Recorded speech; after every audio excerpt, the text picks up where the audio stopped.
No, don't want to.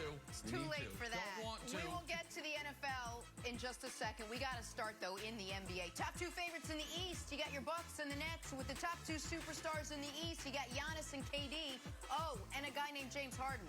What a game this was. Kevin Durant sinking a clutch go-ahead three, 36 seconds left to seal it for Brooklyn.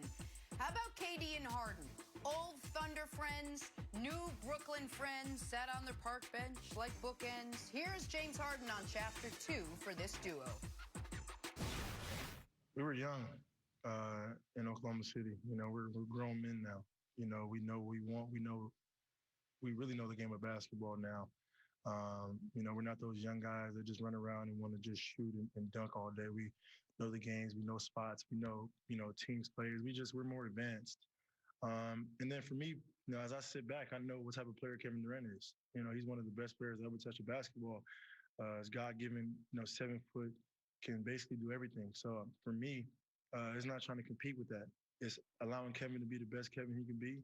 And I'm going to make sure that I can make him better and then make my teammates better. Because at the end of the day, that's all that matters. All right, I'm going to go ahead and say it. It's actually nice to hear some life back in James Harden. That guy wants to win. Brandon, did last night prove that the Nets are the team to beat in the East? What, Brandon? I don't know, Jenna. Kevin Durant, 30 points. James Harden, 34 points. Did you even watch the game last night and see Joe Harris? Joe Harris from 3, 5 for 7. It seemed like every time the Bucks got close, Joe Harris just banged a 3 at the right time. They were 54% from the field, 48% from 3.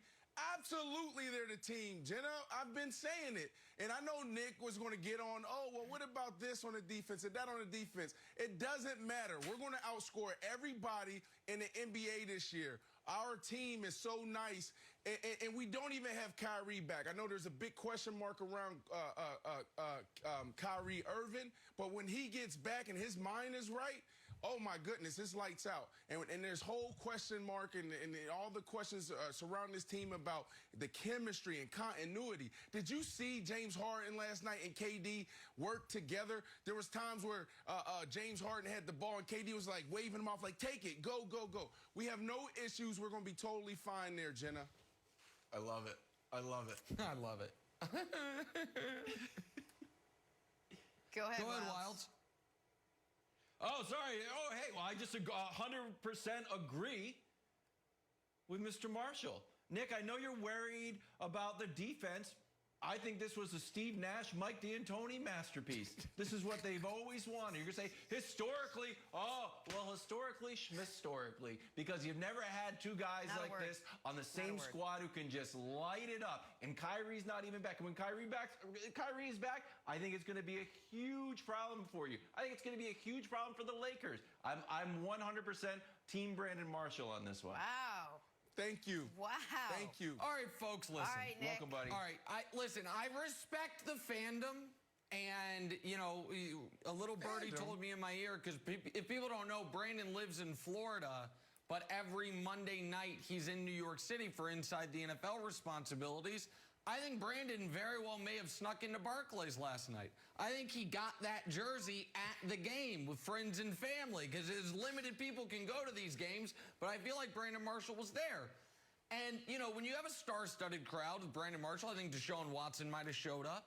When it's on national television, when it's MLK Day, when you're playing the favorites or the previous favorites in the East, you would think if there was ever a night where you might show the world, you know what?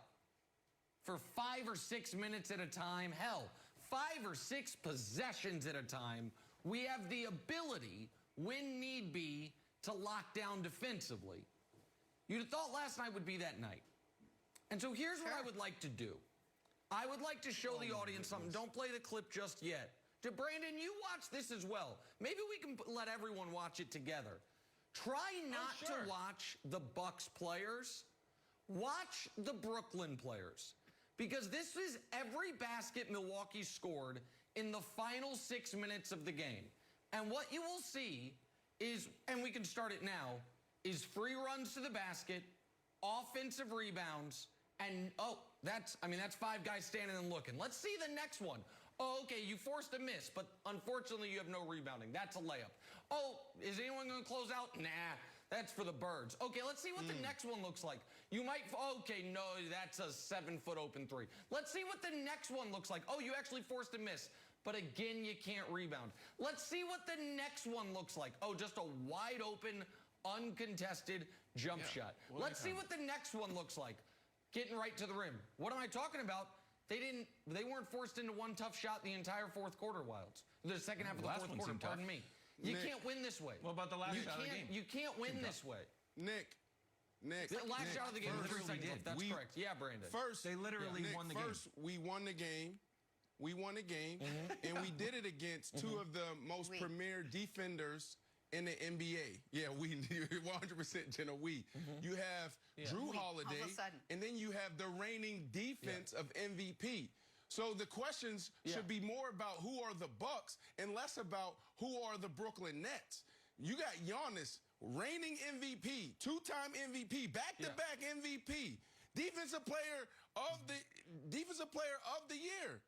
So shouldn't the questions be more aimed towards them and less against KD and James Harden, two of the best players in the NBA, and you're questioning them? Oh, absolutely. If anyone on this panel was picking the Bucks to make the finals, but nobody is. You guys are picking the Nets to make the finals. You guys are picking the Nets to win the finals, to win the championship. And I am sitting here telling you right now, they cannot get stops. Of course you can win a game like this. You can win a lot of games like this. You can win, in fact, Steve Nash can tell you, you can get the #1 seed, win 60-plus games, outscoring people. They played DeAndre Jordan last night, Wilds, 38 minutes, because they have no other options. And if you think you're going to win playoff games, 125, 123, okay, you'll be the first team in modern NBA history to do it.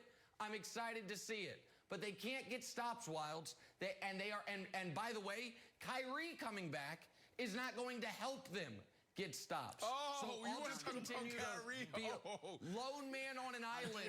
That defense matters. But we'll see. We'll see. It's interesting to me after 2 games now. Everybody's saying, "Oh, this team is good." Yeah, okay. We're going to have Chris Broussard weigh in, which should be oh so fun a little bit. But we got to get back to the NFL and the most anticipated offseason.